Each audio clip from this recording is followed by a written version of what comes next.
Good evening. My name is Sir Joseph Pyeweed. Welcome to the Just for Show show. In this episode, we have a very special guest, Sarah Morris of the band Sarah Morris. Sarah is a well-renowned singer-songwriter in Minnesota and around the country. Sarah will talk with Ted Hedgenowski about the experience of making the record Just for Show and writing songs and singing them. And maybe talk about a few other things in life. I'm going to stoke the fire one moment. So with that, I will leave you to it. Another episode of the Just for Show show. He wasn't much to look at, but he had a heart of gold. He'd give the shirt off his back just to keep you from being cold. He didn't live perfect, but he tried to live right. He gave up his pride just to end the fight. Okay, now we're recording. I wanted to give you the best starting face I could. I know, and I usually cut these things up, but I'm leaving that in there now. Yeah. Okay, when I say her name, the dumbest face you can think of. And we're live with Sarah Morris. See, except we're not live. So that is what she looks like all the time. Well, we're pre-recording, so you gotta keep in mind, this is all... We're fake live with Sarah Morris. I'm live. Right. We're live with Sarah Morris. All of it's true. Yeah, Sarah Morris,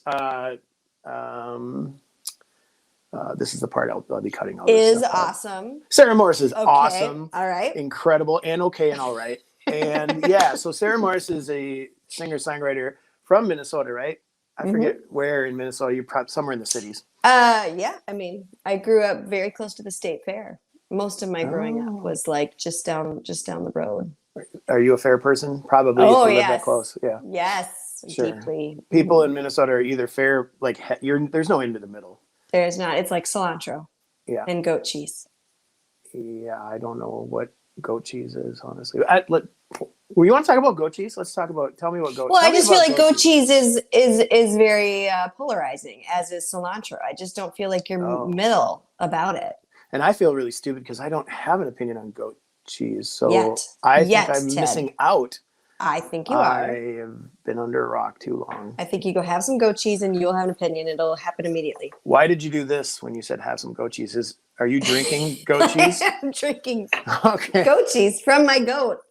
No, this is coffee. Okay.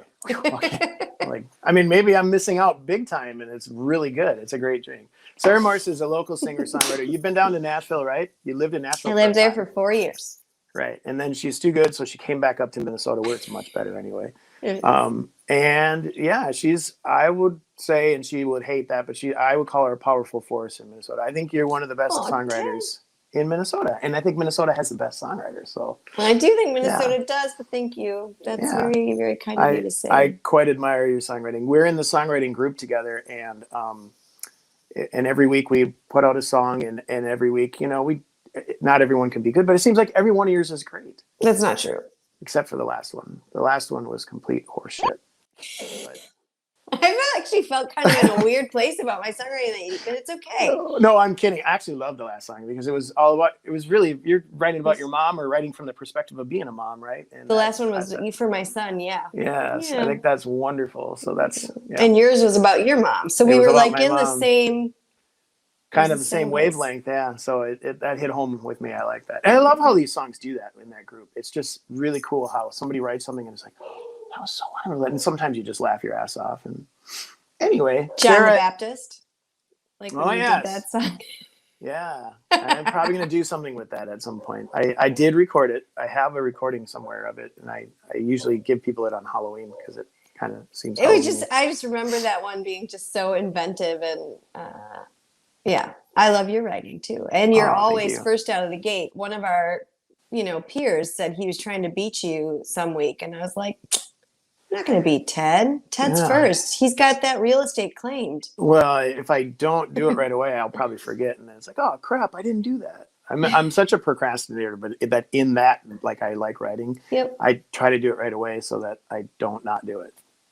Yeah. I also like the energy of it. I feel like it seems like you're the same way. Like when you see the word, there's like a connection, right? And except for this week, but I don't know when this is going to air. So when I say this week, the Pinecone week, I did not have a connection. No, you did. Well, mine was the word. Like mine was the opposite in that I've sung that word so many times, right? I sing pine all the time, and also I was like, oh, this song could be about like making out with someone in a tree forest area and pine cones in your hair. Or this song could be about like it's like it could be about because the pine cone is kind of this complete organ, right, is what we learned. Right. I was like, so it could be how you already have everything you need, and like I was like, there's so many places that I started to get swimmy in my brain about it, and I was like,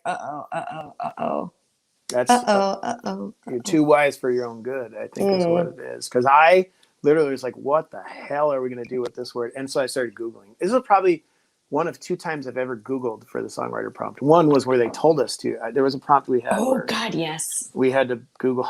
And I actually really liked the song that came out of that. The T. Yeah, because every word for me came up AT&T. I'm not kidding. 7. What the hell are you going to do with that? So it works. Yeah. Sometimes you're boxed in a corner and you just got to do it.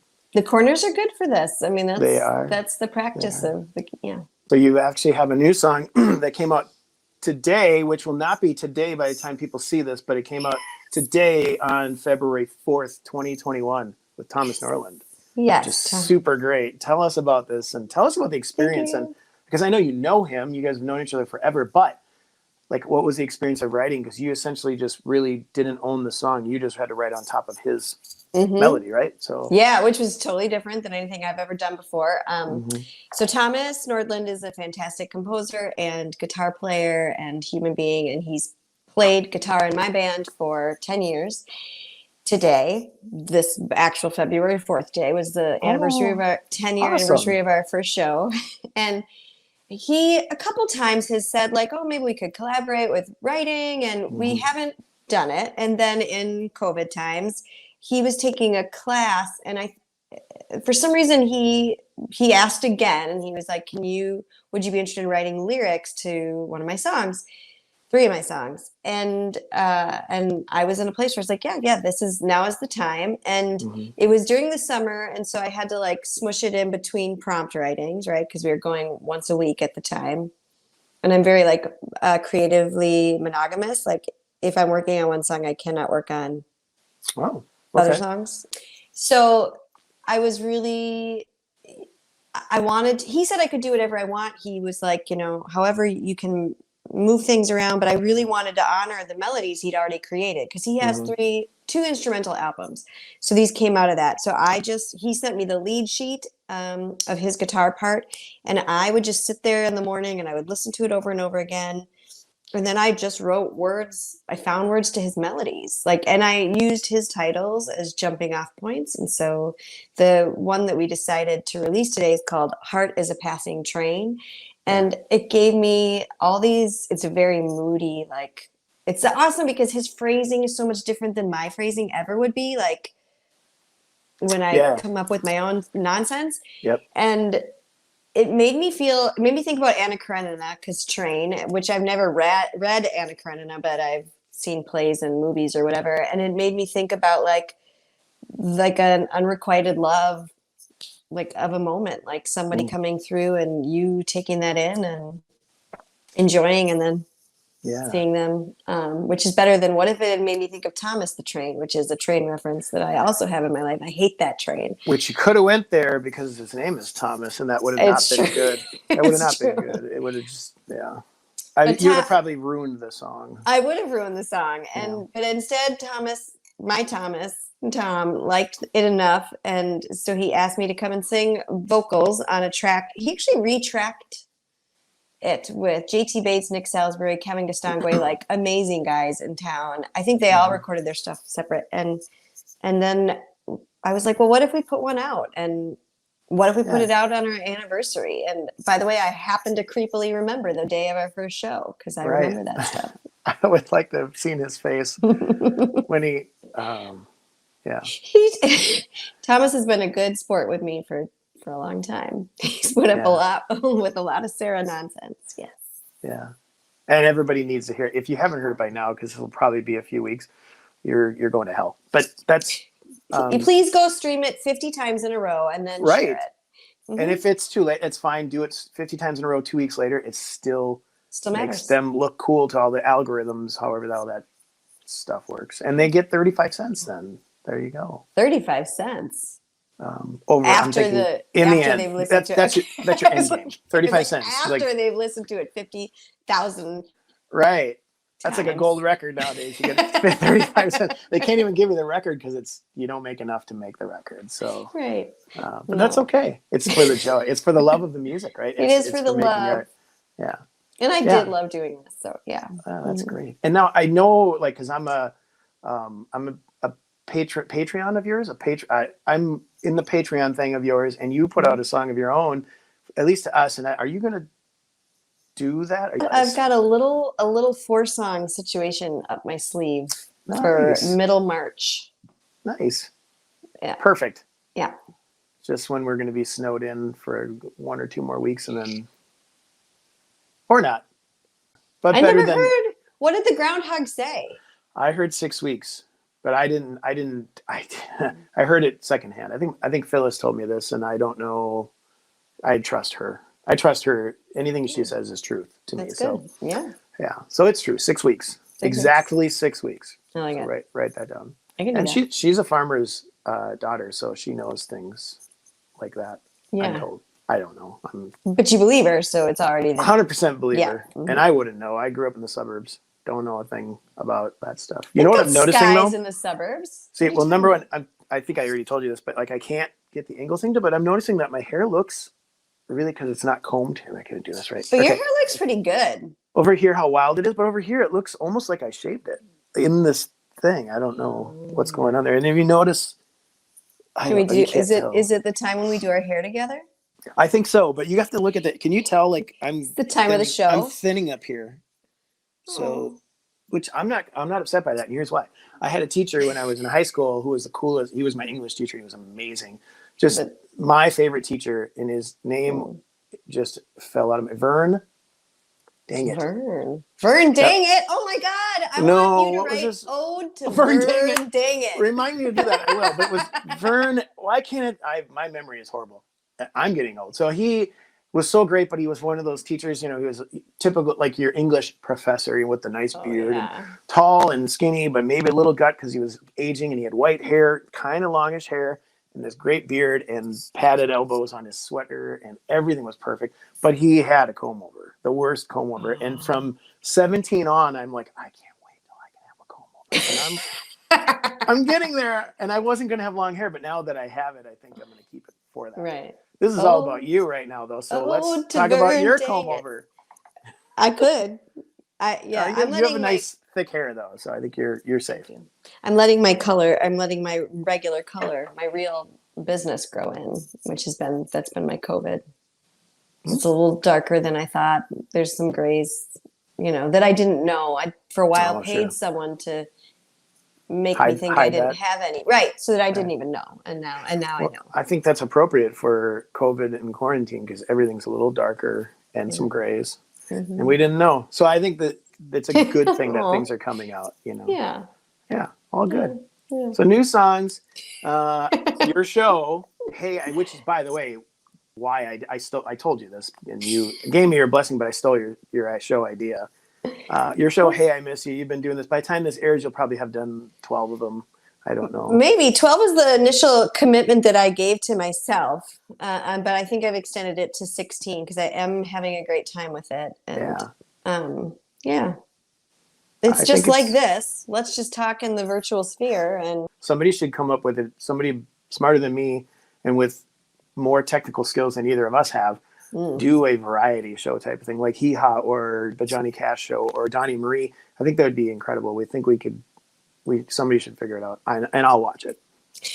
So for now, I'll do this kind of stupid thing. So For sure. I think it's like it's been really fun to figure out a way to connect a little bit. You know, I used to have people come sing in my bathroom. yeah, You have not been to my real No. bathroom. You've been to my backyard. we've So COVID safe. Here's Yeah. the tiers of how Sarah tries to hang out with people. Step 1, can you come sing in my bathroom? Right. And then COVID happened. And then it was like, well, can you come sing in my backyard? And then winter happened. And I'm like, can you meet me in this chat room? Right. You're making it work. You're adjusting. It could be worse. I would be throwing my hands up and throwing a tantrum. And then maybe adjust later. Or maybe you did that and we just didn't see that. I don't. I did not tape the tantrum. Right. Next time, tape the tantrum. I will. Yeah. So you're going to put an EP or 4-song thingy out in the spring. Mm-hmm. Yeah. And then this is where I do the awkward transitions. Do we And I get would to talk about you now? Yes. Good, Enough because about I you, want Sarah. to, because I've also done other things in this bathroom pertaining to why I'm here with you. Right. And I would like to talk. So, like, I'm putting out actually 2 records, which isn't stupid. Which is amazing. I mean that in a good way. I like to I use the know. word stupid in good ways. And I think I want to change because stupid gets a bad rap. I mean, It's everything's like Wicked, like how like people on the Yeah. East Coast, like they wicked smart. Mhm. Yeah. Wicked, Yeah. wicked awesome. Yeah, Mhm. This is stupid. I'm going to put out an EP, which you sang over the entire thing, and then a full-length album, which actually you helped write a song on. So you're all over this thing, Yes. which is why I wanted to have you chat about it. And let's start with the whole. I think you didn't do a lot of recording at your own home prior to COVID. You are kind of like what I got started doing that with. Right. And so, yeah, I mean, and it's gone through, I've gotten better at it, hopefully, like through Yeah. the process. And I'm super grateful that you've like allowed me to figure it out. But yeah, I never did any recording on my own. Yeah. So I was impressed by how quickly you turned something around, because it's difficult if you've never done it. I mean, it's difficult if you have. I struggle with getting a sound that I like, and so you've gone into studios and they've made your voice sound. You know what I mean? There's a difference sonically, like that. I forget who your producer is. I mean, he makes your voice sound. Sarah's really got a horrible voice. You guys don't know, but no, he makes your voice Eric sound so Bloomquist, yeah. rich, and he actually probably pulls out more of the real sound that I have a hard time doing. Yeah. So I worried, like, is she going to be comfortable using something that she does in her bathroom? Like, I don't know if you critique yourself like that. But seriously, I totally do critique myself. And yes, I have like a little, USB mic that I really feel like gets pretty lovely sounds, like it's very, and I learned to send you the driest, most untouched version so that you and your producer can do whatever you want to it. I have brought in like demos I recorded in my bathroom to Eric, my producer, and he has been pleased. I haven't used anything yet as like a solo upfront vocal, but I feel like it works as a harmony. Yeah. No, it worked super well. And then we just banged out a ton of songs, and you were really quick. I appreciate that. That's okay. It's so fun for me. So it's like, kids, you won't see me for a little bit, and I'm going to go have a good time. It's like an escape. It is. Yeah. Oh, for sure. I don't gamble or drink or do whatever, or I do watch too much TV. But music is really the escape. So yeah, I appreciate you doing that. You haven't even heard the record, have you? No. Well, I've heard just you sent me things that I'm on. I could go grab my most recent TED CD and hold it up I'll to put have it a on now. space. We'll listen to it. It's only an hour. Don't worry. Hold on. He wasn't much to look at, but he had a heart of gold. He'd give the shirt off his back just to keep you from being. Is it okay? What did you think? I loved it. You did? Really? Are you sure? Okay. Yes. Good. Awesome. That's all I want to hear. The whole purpose of this is I want people to tell me how great I am, and then I can die. For me, it's not that I can die. It's that you want to hear how great you are, and that lasts for like roughly 30 seconds of awesome. And then you got to do it again. Yes. He wasn't much to look at, but he had a heart of I just heard this quote. I'm kind of obsessed with this writer right now, and his thing is reassurance is futile. And I was like, that is a good point. So true. Yeah, it's like, a good point. It only gets you so far. I won't make you do this because we're already so far down in this little interview thingy. But the next person, I'm going to ask them to say I'm great every 30 seconds. I'm great. Like, You're I'll great. give them some kind of prompt, and you're just like, yeah, you're so great, Ted. You are so great. And then you have to figure out a way to say it so I can go, oh, thanks. I think I might change the name of the show. You came up with the name, by the way, the Just for Show show. Well, you did. I mean, it's just perfect. No, you said it in a conversation. I'm like, well, there it is. I don't come up with anything. Even my own song, something else. Just for Show, that whole line, it's the eyes that speak for the soul. The bonnet on top is just for show. A friend of mine said that, and I'm using that. And that's awesome. And I don't know where he got it. So it's possibly been in another song, and I'm going to have to pay someone my 35 cents. One of my superpowers is naming things. Yeah? Mm-hmm. I'm good at naming things, and I'm good at remembering dates, and those are important. Birthdays come up, and you'll be the one who remembers. And you don't have to rely on your Facebook feed to tell you. Oh, no. That's for other people. I don't even see that. I see those usually after people have said, thanks for all the birthday wishes. Like, oh, happy birthday. Yes. Yeah, sorry. That counts. So we did write I See You, and I loved the experience. I mean, we've only written a couple songs together, and it's been super fun and kind of because I think you can tell I write songs really fast, and then I usually let them sit, and then I go back and either edit, or sometimes you don't. You got lucky. But with you, there's an editing process in the middle of it. At least with us co-writing, where it's been exercising different muscles for me, which is cool. Me too. I mean, I feel like the co-wrestle of it, and I mean that in like a way of like totally honoring. That's how I even think of it, like solo. It's like, you like. First, I always imagine like the song idea is like a string that I start pulling, and sometimes I just keep pulling the string. Do you like this hairdresser? Is super creepy. You can see it. Yeah. We should try to time it. If I do this one, can we like pull the string? I gotta get the other. Right. So anyways, sometimes you're pulling the string and then the song pops out. And sometimes I feel like I get a little bit in and then I got to like do the, burrowing and the shifting and all the stuff around it. And it is different muscles when it's different muscles when you're doing it together. And I really enjoy it. You're such a generous collaborator. And it's great. That's another beautiful thing I hate to use beautiful thing with COVID because it's not a beautiful thing, but some silver linings that come out of it is, I don't know. I mean, mentally, I would always think of writing in person. And I don't know, I've never really ever done that successfully. Honestly, we never come to agreement with people I've written like that. Or I would just like, fine, we'll do whatever you want.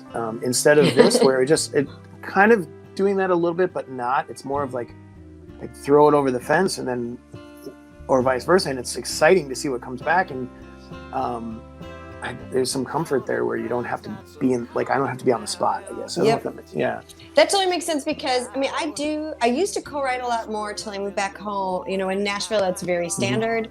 And I never felt totally comfortable in it, even when I had co-writers that were like dear friends. And part of it, as I've gotten older, like I need to move, and my ideas tend to come when I'm moving, right? Like I never sit down even on my own, or rarely sit down and face like with the guitar and like, let's write a song. Like it's usually that I'm running or I'm like washing. I mean, for me, motion and creation cause your brain are to super. And so it is nice to have the tossing over the fence because you don't need to be concerned with the fact that I've been pacing around the room, or whatever. Like, right. It's like we can each be at our best places or whatever, which is kind of a bonus. You're as comfortable as you possibly could be then, right? Because you don't have to worry about what the other person is thinking. And still doing it with care. I mean, I make sure not to hit you in the face when I throw it over the fence. I'm like, that would be funny. It would be. That would be super great. That's for another song, another day. Exactly. Yeah. Yeah, but it was really great. And the song, I love that song so much. I was trying to get a point across, and I don't know that I was there. I had an idea, and you ran with it, and you wrote all these other pieces that just kind of got this snowball going. I was like, oh my gosh, oh yeah, and it's just I think, and I not that I can never do it. I think we all can write a complete song, but sometimes there's a beautiful thing when you can hand it to someone else, and especially when they capture I mean, literally, you did that in there in a way that was like, that's exactly what I'm thinking, but I don't know how to articulate it. And it was really a great thing. So thank you for that. Thank you. I hope we can sing it live together someday. Yeah. I would really enjoy that. All those songs. I mean, it was, yeah. Hopefully very, very soon. And then eventually we can be, maybe normal could be different, but at least we can have human interaction. That would be a good thing. Yeah. Well, I do appreciate you doing all of this stuff that you've done for me. That's been really nice and encouraging and fun, and gotta do a lot more of that. That's all the things you are. I mean, I feel like you're so encouraging and fun, and I'm just so grateful to have gotten to hang around in your orbit. See what I did there? That was my prompt to get you to do that. See, you're so great, Ted. Yeah. All right, I have. I appreciate that. Thank you, Sarah. It's true. I have some questions. I'm just going to throw a few questions at you as we tail out of this thing, or spiral, or whatever it looks like. You know. Well, first of all, we should mention a couple things about Sarah that I think most people who know her know this, but you run a lot. I run a lot. You like to bake. I love to bake. You like food, right? So some of my questions, I was just thinking, okay, what would I ask? I'm trying to ask questions of people knowing them. And we'll start with, what's your favorite song of all time? Of all time. Oh gosh. I would say, but the one that I'm going to go with is Ghost in This House by Hugh Prestwood, is a song that changed my vision of what it was. Written by Hugh Prestwood. It was recorded by Alison Krauss. Shannon Doa also recorded it, but I can pass on that. Alison Krauss Alison Krauss sings it. Ghost in This House is the title. But Hugh Prestwood is the songwriter, and this was a song that was songwriting can be like this. I see. I probably heard it when I was 19, and I don't know. It still strikes me all the time. It kills me. It's so sad. I was just Googling. I don't don't song. It's good. See, I don't know a lot of things, and that's okay. Well, I don't know everything. That's the joy of that we get to be constant learners. Right. So I will listen to that. I did get to see her live. She opened for Willie, and she was incredibly incredible. You went to the show at the Target Center then? Yeah, that's the last one. I have been I've been. She was my all things.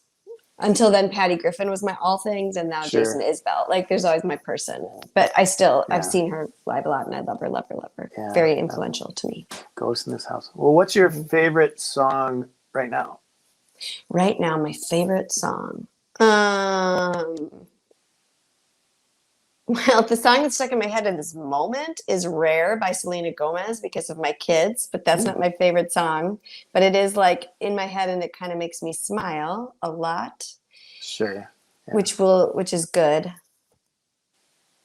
Yeah. My favorite song right now. You're going to edit, so I have a second? We'll see. Okay. He wasn't much to look at, but he had a heart of gold. Just for Show by Ten High to Show. Well, here I was wondering why it wouldn't be Ghost in This House by Alison Krauss. So which answer is a lie? Because you're lying right now. Oh, that's a good point. I thought you meant in this minute, what would I go for? This conversation is going south. You're lying to me. I can't trust anything you said. That's deep. Right. Yeah. These questions are supposed to be dumb as hell, so that's all. No, but I get what you're saying, but I guess I also to me, there's the umbrella, the all-time umbrella, and then there's what's serving me today on Thursday. Right. And I'll be honest, I don't think I could answer either question. And even I would always say, if you asked me, what's your favorite song of all time? I'd say, well, right now it is this, because there's no way in hell I could answer that question. I like to go with top fives, Cover Me Up by Jason Isbell always is, that's for sure there. Ghost in This House is there. I would put My Girl by The Temptations there. And I would put Useless Desires by Patty Griffin. And something by Lori McKenna, and it would change by the minute. Like, Sure. Because everything about her is perfect. Yeah. How's that? Did that feel better, more honest, and like I'm not such a liar anymore? I'm probably going to cut that part out, and I'll keep the liar part. Good. And I'm hoping I didn't really look at your face when I said that. I'm hoping that you reacted so that it makes it even better. And then we'll just freeze on that reaction. Like, right. oh, Good. guilty. I can't wait to see how you chap and dice me. It's going to be so horrible, and that's beautiful. I want to make this as low budget and lo-fi as possible, and because I don't know how to do it otherwise, so I might as well just go with what I can do. Right. Go with what you know. That's totally my approach to all this shit. Bleep it. I like it. Okay. Actually, I'm going to just repeat that over shit for 30 minutes. Yeah. Good. Do you have another question? I'm ready. I do. Okay, yeah. If you were to come back as a baked good, what would it be?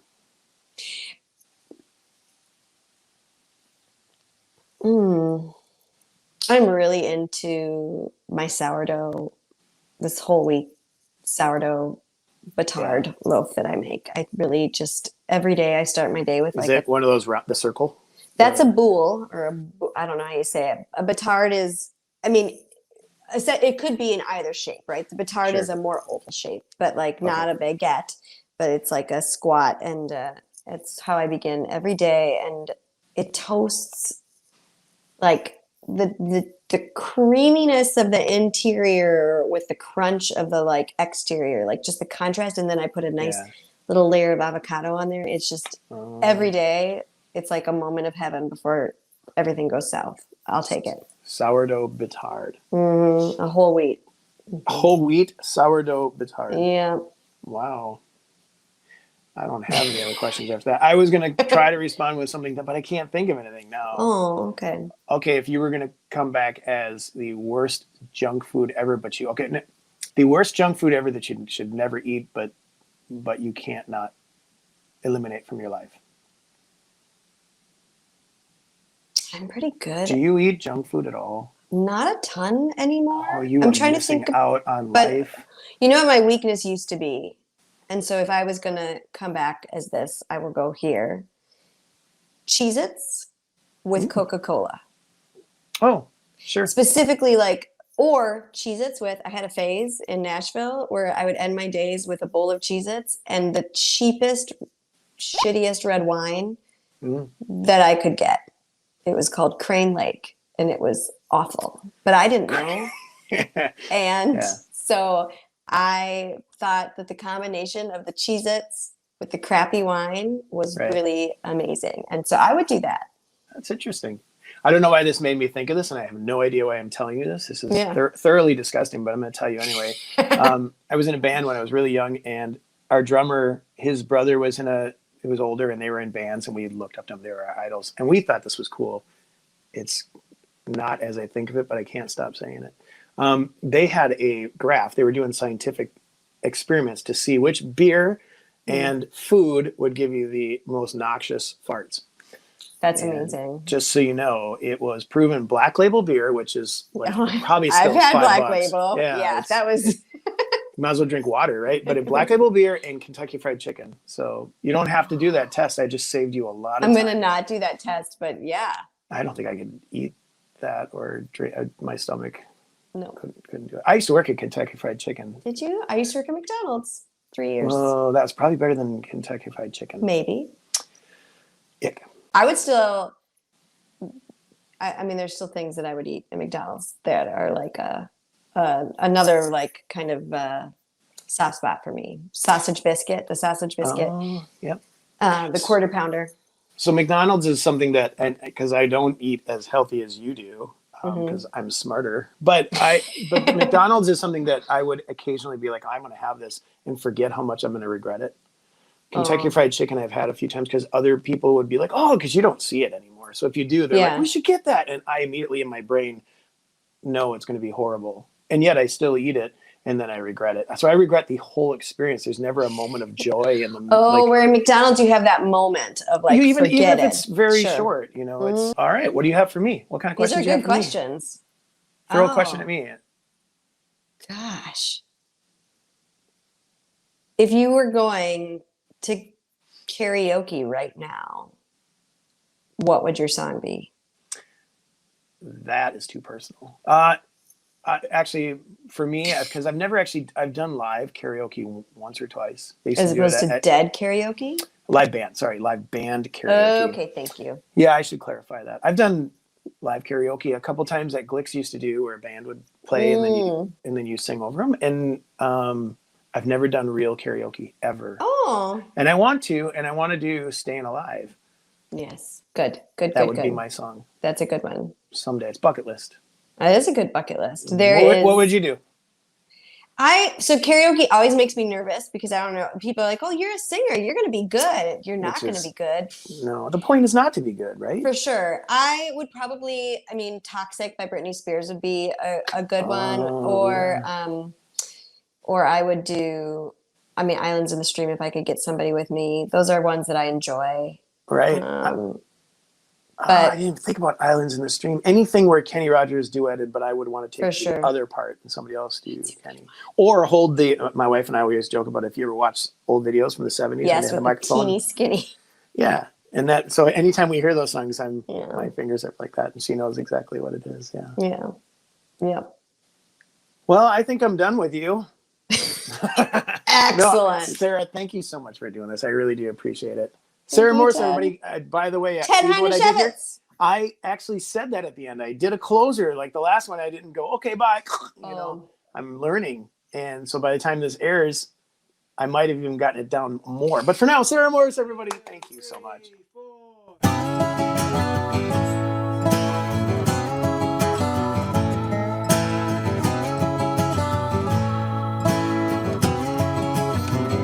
He wasn't much to look at, but he had a heart of gold. He'd give the shirt off his back just to keep you from being cold. He didn't live perfect, but he tried to live right.